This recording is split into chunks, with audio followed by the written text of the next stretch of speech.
And welcome once again to Flashpoints. I'm Bob Orr. With me, Juan Zarate, as always. Juan, good to see you. Bob, great to see you. Benghazi. The White House came out, dumped a whole lot of emails that seemed to say there was this big argument between the State Department and the CIA about how to term the language of a terror attack or not a terror attack. Has this put the issue to bed? Absolutely not, Bob. I think what you have here is a debate around two different issues. One, the Accountability Review Board report and how the State Department reacted. Were they prepared in terms of security? You've seen a lot of attention about Ambassador Tom Pickering and former chairman of the Joint Chiefs, Admiral Mullen, and what they did, and they're going to be testifying, et cetera. So there's a lot of attention there. There's a lot of attention around the talking points, the tension between State Department and CIA, the role of the White House.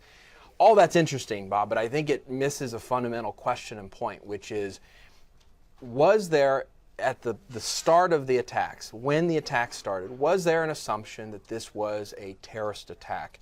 Or was there an assumption based on what was happening in the region? Remember, the embassy in Cairo had been taken earlier because of the video. What were there assumptions built into how the White House and others were reacting that assumed from the get-go that it was not a terror attack, but instead was something related to the demonstrations?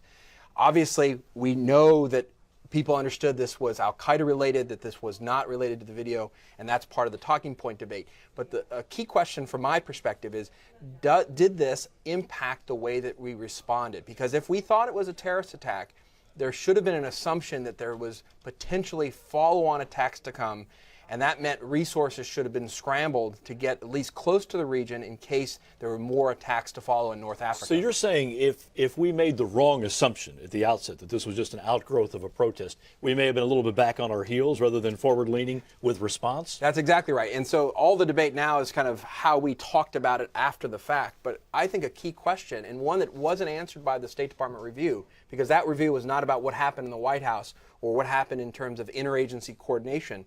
Remember, I used to do this for a living. The question is, how are you assuming and looking at the incident as it's happening? Because if you think it's a terrorist attack, not only are you responding to save lives there, but you're assuming the worst case scenario. This is part of an ongoing set of terrorist attacks. Remember, it's September 11th. And so an assumption should therefore be, you know what, our embassy in Tripoli may be next, our embassy in Algiers. So what are we doing to scramble the region? Well, let me ask you a question. Whether it's a terrorist attack or just a criminal mob attack, it's still an attack. Americans were under attack. They were killed. If you're the guy making the call, don't you automatically move? I think that's right. I think you move heaven and earth to do what you can to save your people who are under attack, or others who are in the neighborhood, who are American citizens, American personnel, who may come under attack for follow-on attacks. So absolutely right. You know, that could be a fire, it could be a natural disaster, whatever.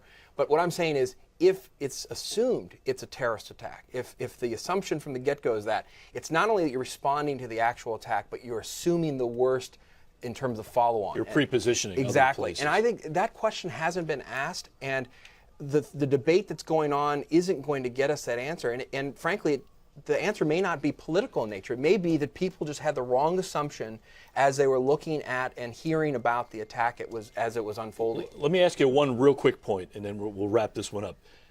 Attorney General Holder the other day seemed to signal that big progress was being made in the investigation. How important is it for the FBI to identify who did this and have some kind of justice prevail? I think this is critical. It's critical for America. It's critical for the administration. A key thing that the president promised was justice would be done in terms of the killing of 4 Americans, the first American ambassador killed since 1979. So the U.S. has to demonstrate that it's going to hold people accountable. And the FBI and the administration have to respond to criticism that, you know, what has happened? Not only did we have the security breach, not only did we have these killings of Americans, not only all this rigmarole politically about what you call it and the talking points, but we haven't even held anybody accountable. And so the whole thing is a mess. And so if the administration can say, look, we've been good, we've captured people who are responsible, we're going to bring them to justice, or who knows, we've killed them, you know, that would be significant and would start to change the narrative in terms of Benghazi. We'll be following that one in the days to come. Juan, thanks as always. Thank you, Bob. And thanks to you for watching Flashpoints. I'm Bob Orr. We'll see you next time.